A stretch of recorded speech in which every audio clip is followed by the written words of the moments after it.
আজি হৈ গ'ল ভূতৰ চতুৰ্দশী। প্ৰথমে ১৪ গছ চাকি জ্বলালোঁ, চাকি জ্বলাই পেলাই ফটকা ফুটালোঁ।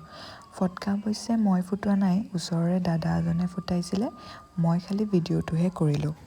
তাৰপিছত আমি ওলালোঁ মা ঘৰলৈ বুলি। মা ঘৰলৈ যোৱাৰ আগত এভাৰডেৰ পৰা অলপমান মিঠাইকে লৈ ল'লোঁ।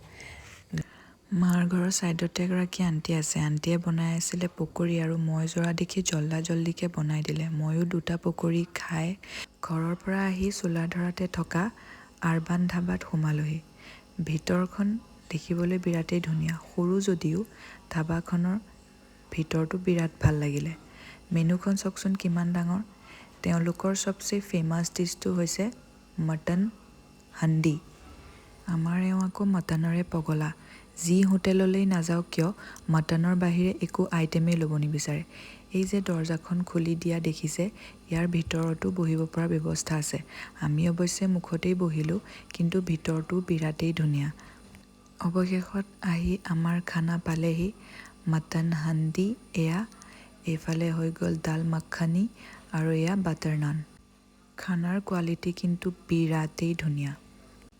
দীপাৱলী হৈছে পোহৰৰ উৎসৱ, সেইবাবে মোৰ দীপাৱলীটো খুবেই ভাল লাগে। প্ৰত্যেকেই নিজৰ ঘৰখন পোহৰ কৰি ৰাখে। চাওকচোন কিমান ধুনীয়া লাগিছে, ঘৰটো ইমান ধুনীয়াকৈ সজাইছে, লগতে এই ঘৰো ইমান ধুনীয়াকৈ সজাইছে। আপোনালোক সকলোলৈকে দেৱালীৰ শুভেচ্ছা থাকিল।